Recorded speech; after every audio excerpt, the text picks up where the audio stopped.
Boa noite, irmãos. Graça e paz a todos. Bom estar com vocês mais uma vez. Hoje vamos dar continuidade à nossa série de exposições na carta de Paulo à igreja de Filipos. Abra comigo em Filipenses, capítulo 3, hoje os versos do 1 até o 11.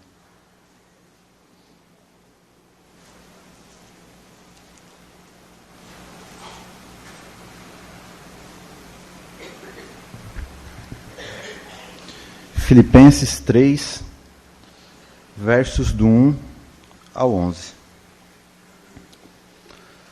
Amém? Ouça atentamente a voz do Senhor. Finalmente, meus irmãos, alegrem-se no Senhor. Escrever-lhes de novo as mesmas coisas não é cansativo para mim e é uma segurança para vocês. Cuidado com os cães, cuidado com esses que praticam mal, cuidado com a falsa circuncisão. Porque nós é que somos a circuncisão, nós que adoramos a Deus no Espírito e nos gloriamos em Cristo Jesus, e não confiamos na carne. Bem que eu poderia confiar na carne também. Se qualquer outro pensa que pode confiar na carne, eu ainda mais.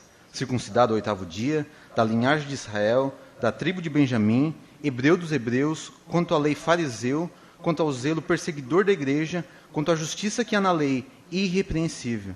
Mas o que para mim era lucro, isto considerei perda por causa de Cristo. Sim, deveras considero tudo como perda por causa da sublimidade do conhecimento de Cristo Jesus, meu Senhor, por amor do qual perdi todas as coisas e as considero como refúgio para ganhar a Cristo e ser achado nele, não tendo justiça própria, que procede de lei, senão a que é mediante a fé em Cristo, a justiça que procede de Deus, baseada na fé, para o conhecer e o poder da sua ressurreição e a comunhão dos seus sofrimentos, conformando-me com ele na sua morte, para de algum modo alcançar a ressurreição dentre os mortos.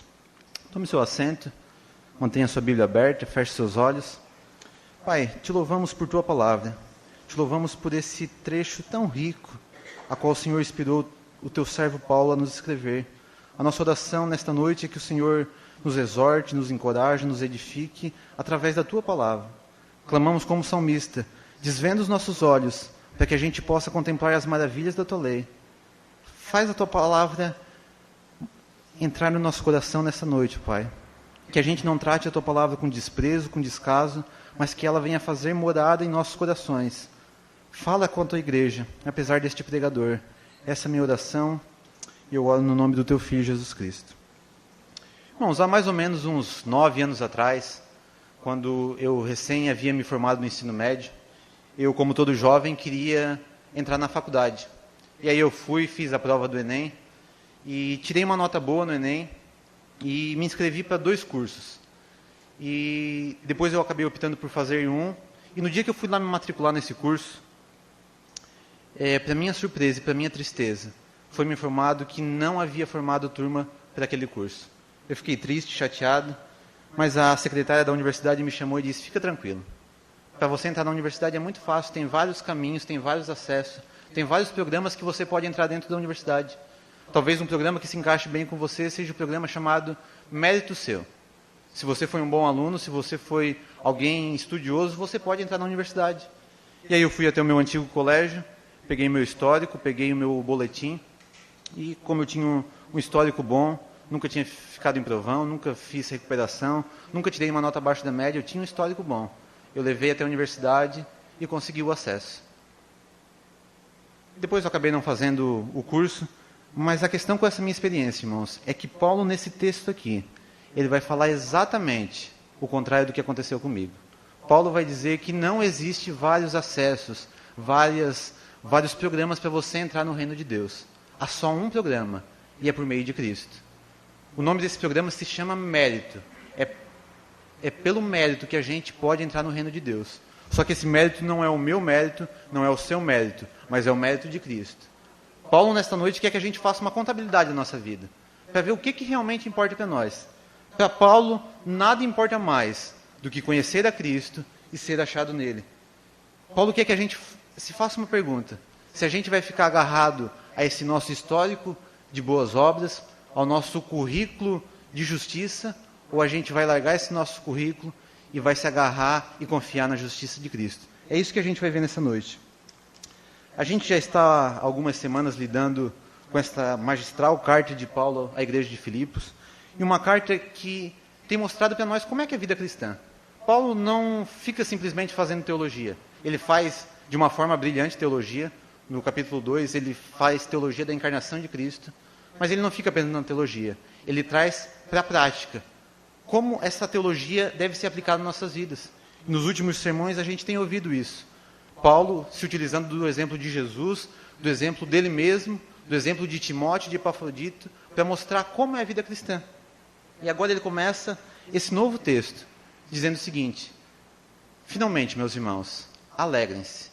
E esse tema sobre alegria, se você tem caminhado conosco nessa série de exposições, você já percebeu quantas vezes Paulo falou sobre esse tema.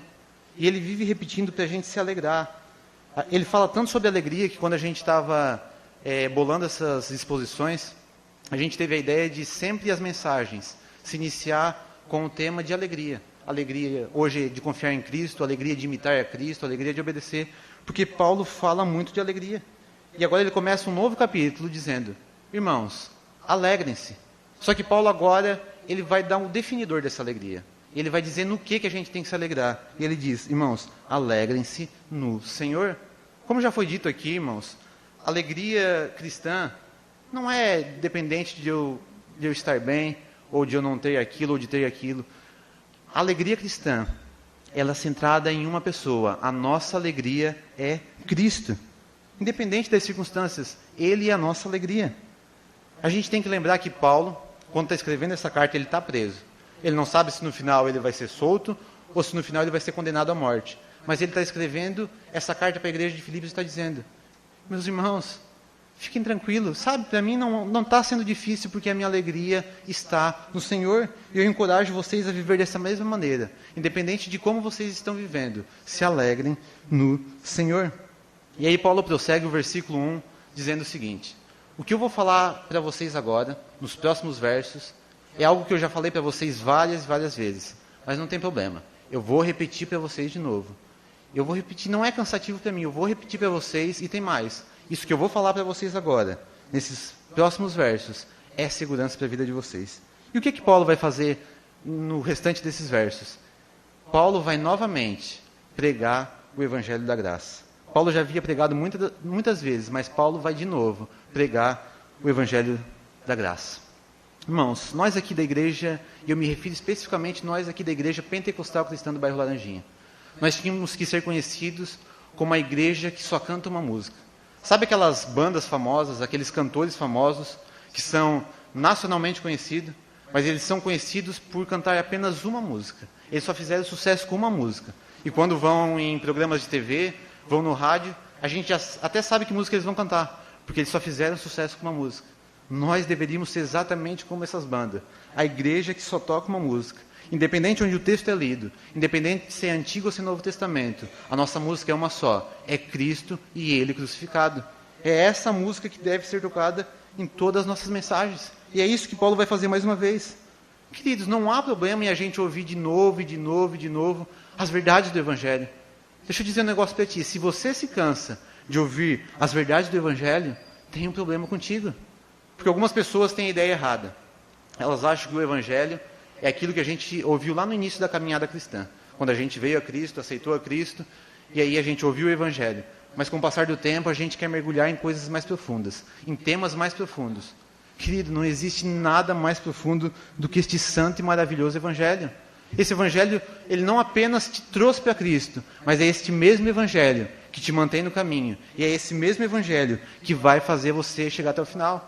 A gente não precisa ficar procurando temas mais profundos. A gente não precisa ficar buscando as novidades do mercado gospel. O que a gente tem que fazer é sempre retornar a esse antigo e maravilhoso Evangelho. Ele deve ser o nosso pão diário.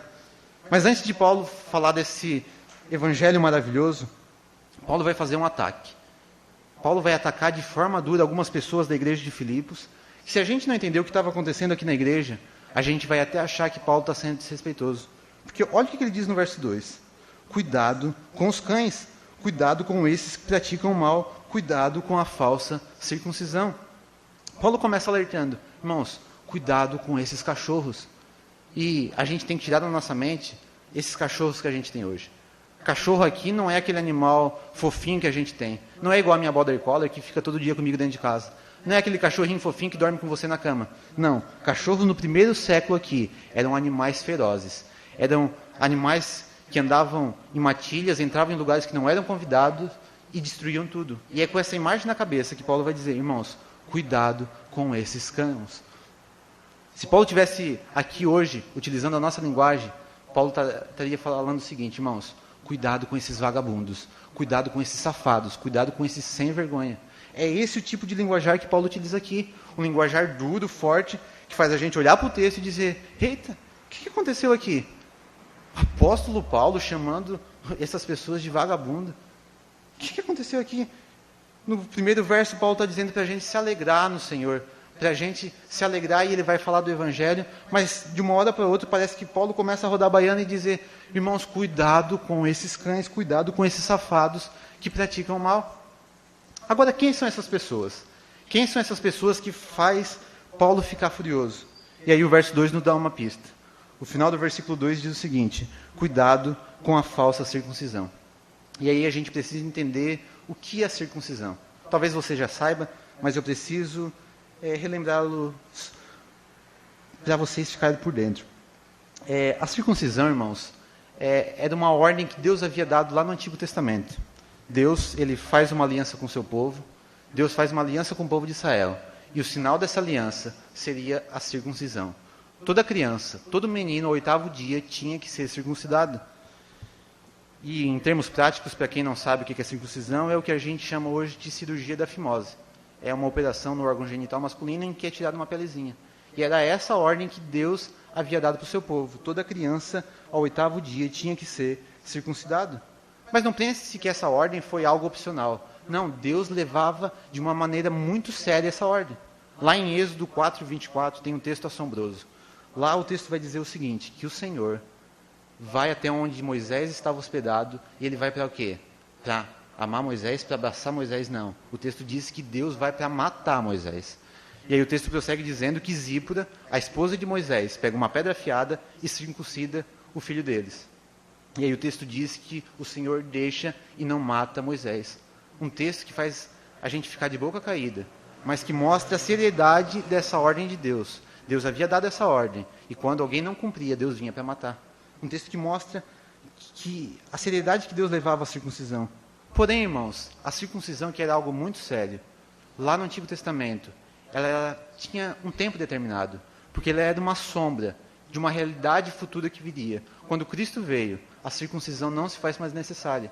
A Bíblia vai dizer que agora a circuncisão acontece espiritualmente nos nossos corações.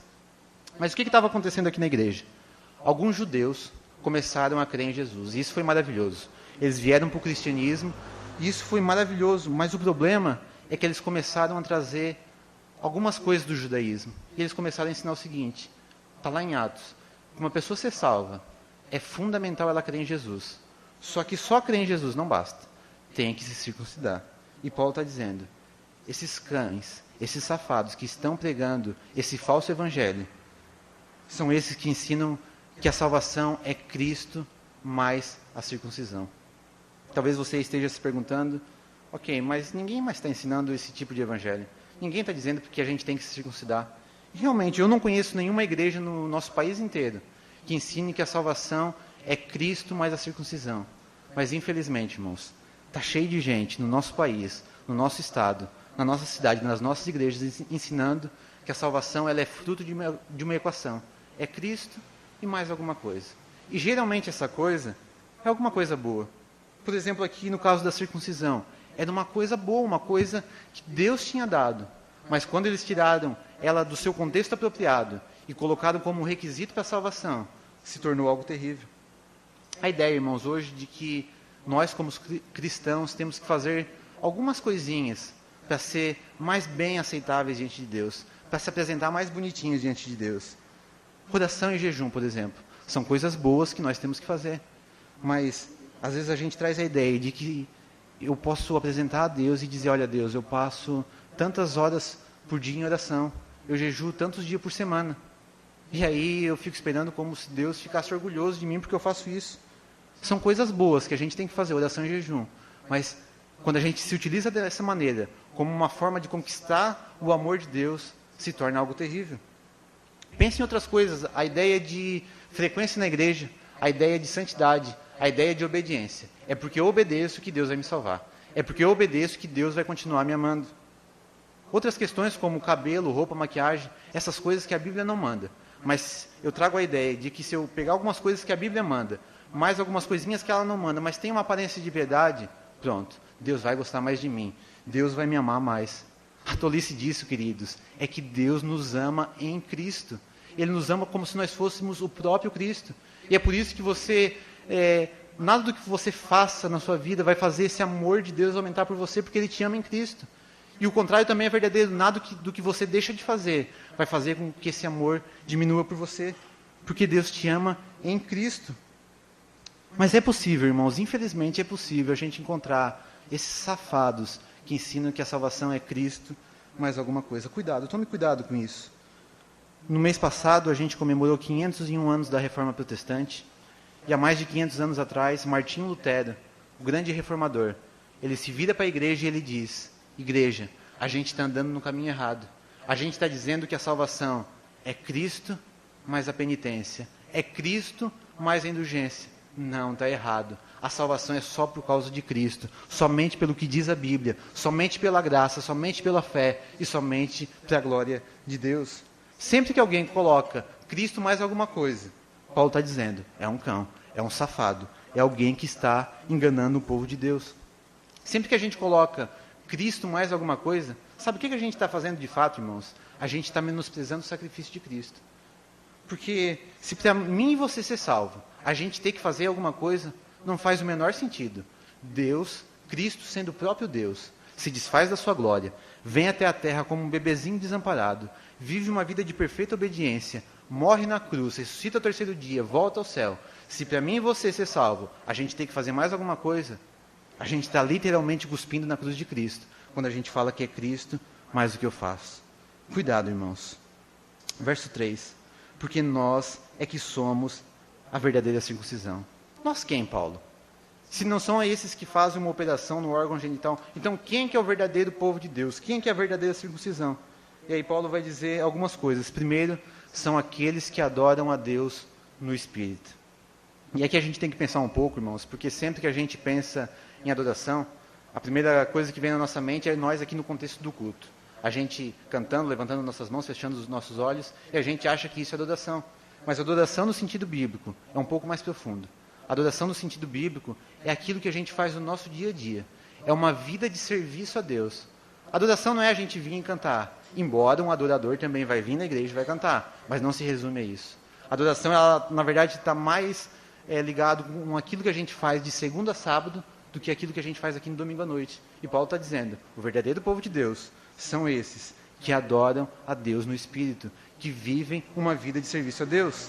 Tem mais, o verdadeiro povo de Deus são aqueles que se gloriam em Cristo e não confiam na carne.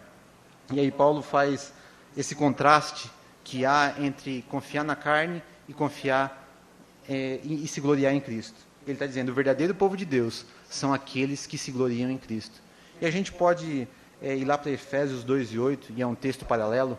Lá o texto vai dizer o seguinte, porque pela graça sois salvos, mediante a fé. E isso não vem de vós, é dom de Deus, não vem de obras, para que ninguém se glorie. E essa palavra que Paulo utiliza em Efésios, glorie, é a mesma que ele está utilizando aqui em Filipenses 3:3, quando ele diz que são aqueles que se gloriam em Cristo. Você está entendendo o que Paulo está dizendo aqui, irmãos? Ele está dizendo que o verdadeiro povo de Deus são aqueles que não confiam na carne. Ou em outras palavras, são aqueles que não confiam naquilo que eles são capazes de fazer. Mas o que eles fazem? Eles confiam no que Cristo fez. Você está entendendo o que Paulo está dizendo aqui? Ele está dizendo que a salvação não vem das nossas obras. Por quê? Porque se viesse das nossas obras, quem é que receberia a glória no final? Em última instância, quem é que receberia a glória? Seríamos nós. Imagine só, a gente chegando no céu e a gente apresentando o nosso currículo para Deus e dizendo, olha Deus, obrigado por ter me salvado, mas olha quanta coisa boa eu fiz. Eu orava todo dia, eu jejuava toda semana, eu li a Bíblia todo dia, eu compartilhei o Evangelho com todos os meus vizinhos, eu fui um bom empregado, eu nunca sequer falei um palavrão. O meu maior palavrão talvez foi um puxa-vida. Eu nunca vi um filme para maior de idade, o único que eu vi foi A Paixão de Cristo.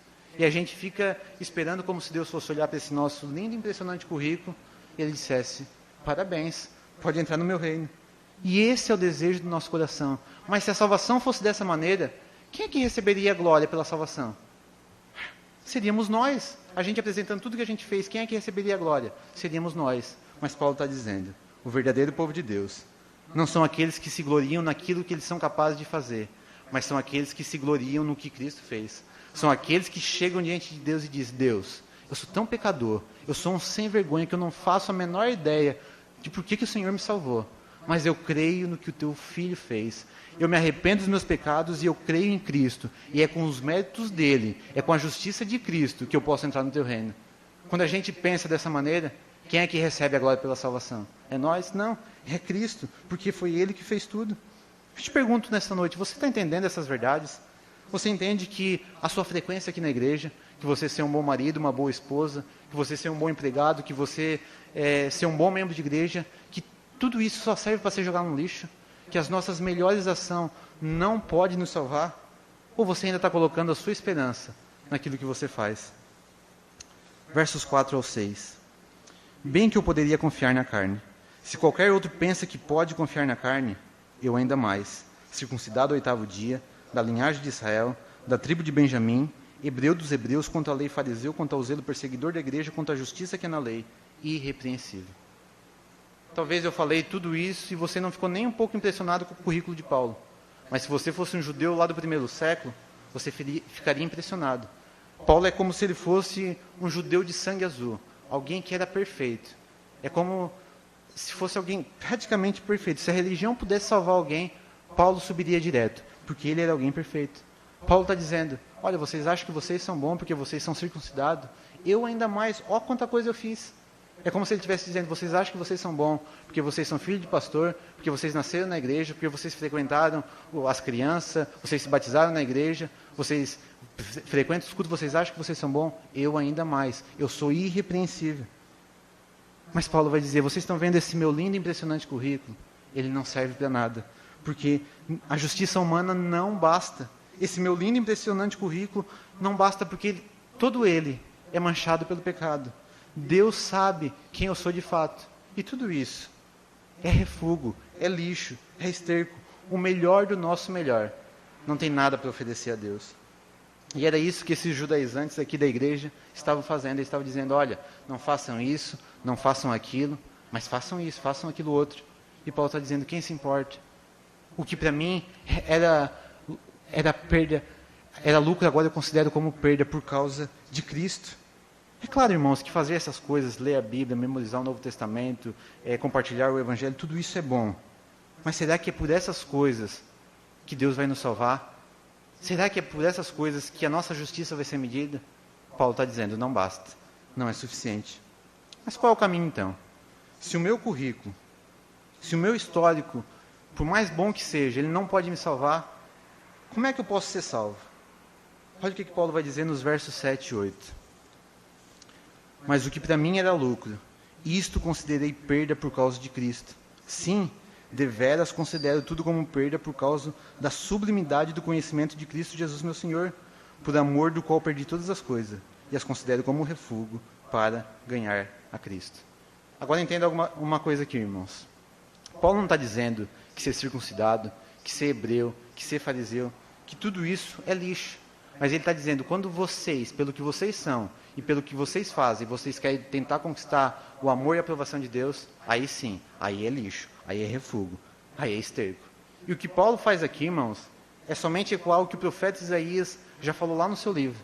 Ele diz que as nossas melhores obras diante de Deus são trapos de imundície. E aí você pode perguntar, tá, ok, então tudo que eu faço é lixo? Não, mas se você faz o que você faz para tentar conquistar o favor de Deus, aí sim, aí Paulo está dizendo, é lixo, é esterco. Isaías está dizendo, é trapo de imundície. E você sabe o que é trapo de imundície aqui? No contexto de Isaías, não existiam os absorventes, não existiam os sempre livres da vida.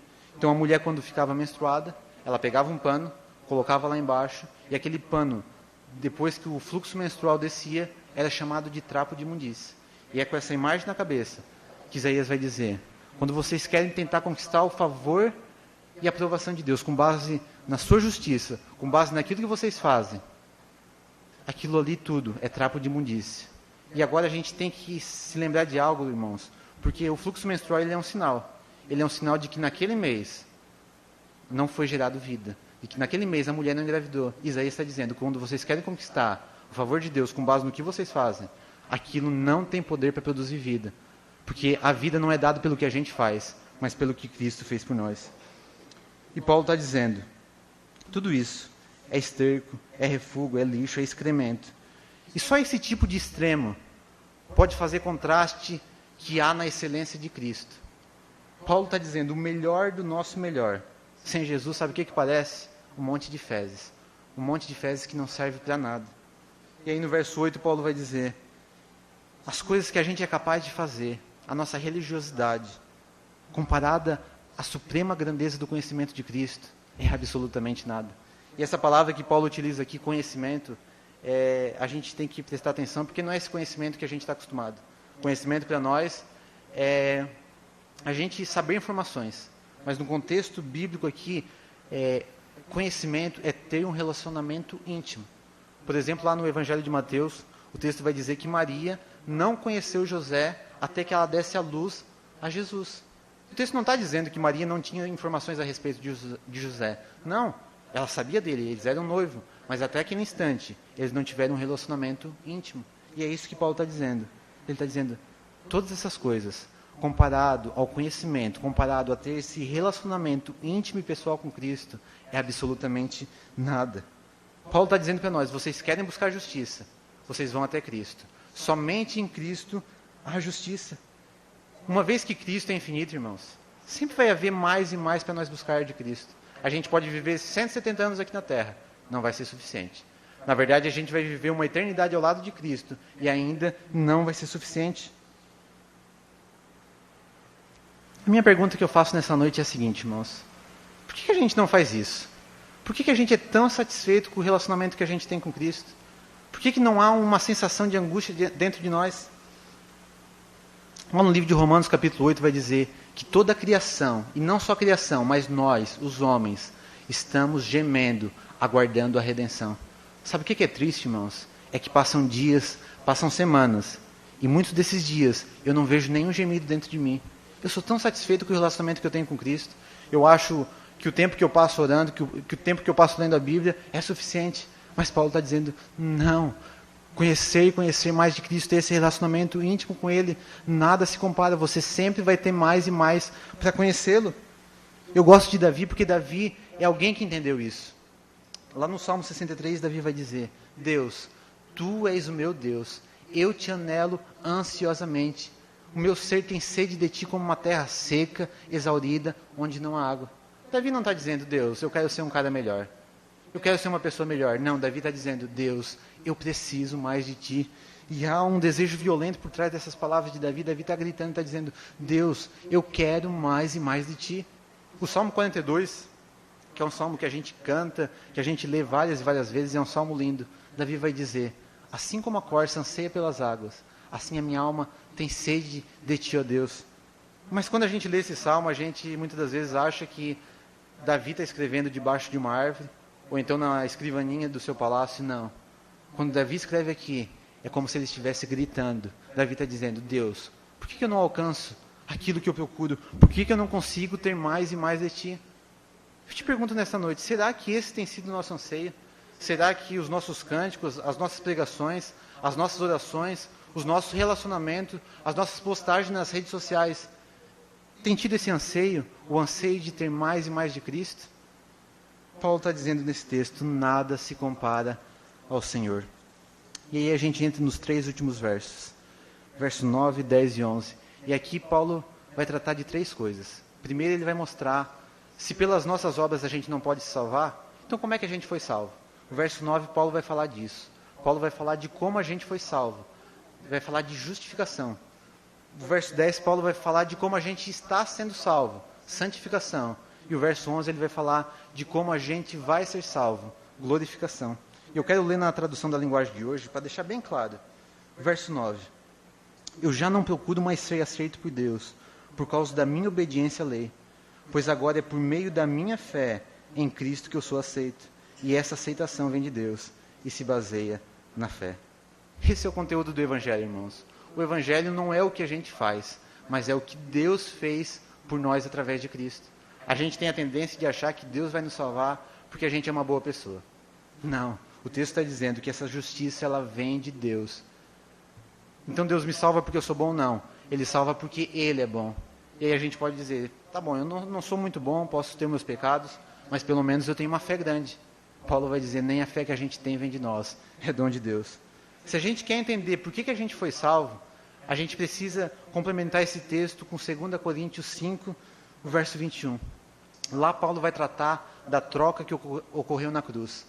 Paulo diz lá em 2 Coríntios 5, 21, aquele que não conheceu o pecado, Jesus Cristo, se fez pecado por nós.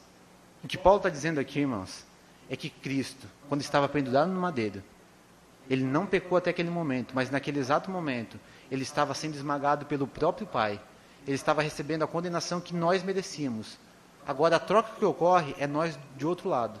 Nós tranquilos. E o texto vai dizer lá em 2 Coríntios 5, para que nele, em Jesus, nós se tornássemos justiça de Deus. De um lado, Cristo sendo esmagado pelos meus pecados. Do outro lado, nós que merecíamos estar naquela cruz, estamos recebendo os méritos de Cristo, a justiça de Cristo. E é por isso que Deus, quando Ele olha para você nesse exato momento, Ele vê como se você fosse uma pessoa completamente santa, completamente justa.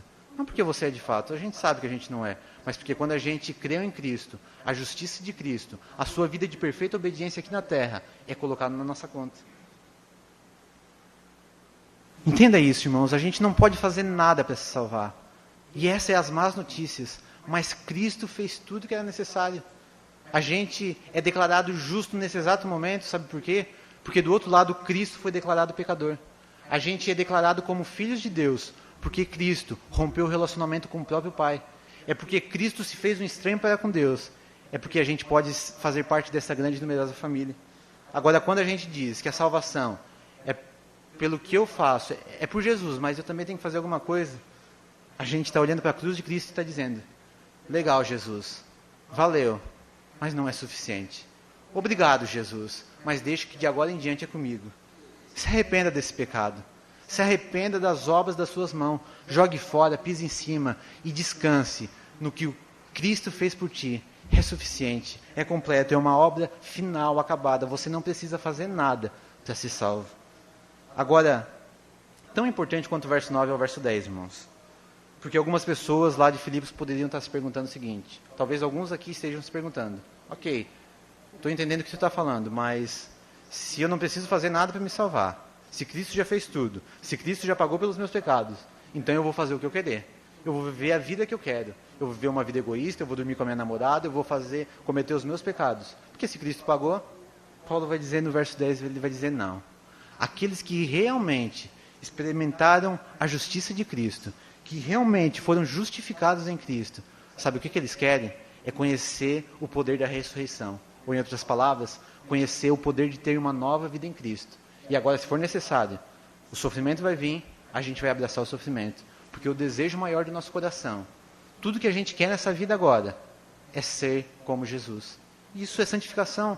Em resumo, santificação, irmãos, essa palavra que a gente tem até uma versão, santificação é ser cada dia mais parecido com Jesus. Irmãos, o Evangelho ele é mais do que um punhado de dogmas, verdades, doutrina. O Evangelho ele é uma pessoa. Talvez você está ouvindo tudo que eu estou dizendo aqui, você está dizendo, é isso aí mesmo, Bruno, já sei isso de cor salteado. Mas Paulo está dizendo, só saber dessas coisas, só ter esse conhecimento superficial não basta. Você tem que saber disso mesmo, mas você tem que ter um relacionamento íntimo e pessoal com Cristo. Irmãos, lá em Efésios 2:10, é um versículo paralelo com esse Filipenses 3:10, e lá o texto vai dizer, porque nós somos criação de Deus, realizados em Cristo Jesus, para o quê? Para fazermos as boas obras, as quais Deus preparou de antemão para praticá-las. Eu e você fomos salvos pela graça. Mas a gente não foi só salvo para viver como a gente quer. A gente foi salvo também para praticar as boas obras. Uma vida transformada. Uma vida na qual a gente reflita cada dia mais o caráter de Cristo no mundo. O desejo do nosso coração agora, irmãos, é fazer todas aquelas coisas. A gente vai orar todo dia, a gente vai jejuar toda semana, a gente vai compartilhar o evangelho com os nossos amigos, com os nossos vizinhos, a gente não vai falar palavrão, a gente não vai ver filme para maior de idade, a gente vai fazer tudo o que for necessário, a gente vai se vestir de maneira decente. Mas todas essas nossas obras não são para tentar conquistar o favor de Deus. Mas a gente faz tudo isso e muito mais, porque o que a gente quer é ser parecido com Jesus Cristo. A gente faz tudo isso porque a gente entende o tamanho do amor que foi demonstrado por nós naquela cruz. E a gente não faz isso para ser aceito diante de Deus, mas é porque a gente entendeu que a gente não merecia, a gente foi aceito. E eu faço tudo isso por gratidão. Isso é santificação, irmãos. E aí a gente entra no último verso. E Paulo vai dizer, na tradução da linguagem de hoje, com a esperança de que eu mesmo seja ressuscitado da morte para a vida. Irmãos, a esperança que Cristo nos dá não é apenas limpar o nosso passado. Ele limpou o nosso passado. Ele deu um sentido para o nosso presente. Mas ele vai mais. Ele dá uma esperança para o nosso futuro. E é por isso que Paulo está dizendo, não existe nada, absolutamente nada, comparado a ter Cristo. Há bênçãos para o nosso passado, para o nosso presente e para o nosso futuro. E por isso que tudo aquilo que antes para nós era lucro, agora para nós é lixo, comparado a tantos benefícios que há em Cristo. É por isso, irmãos, que o Evangelho, ele é de uma mesma maneira tão simples, mas de uma maneira também tão profunda. Porque se de um lado a gente não precisa fazer nada para ser salvo, do outro a gente tem que fazer tudo, porque a gente é grato a Ele.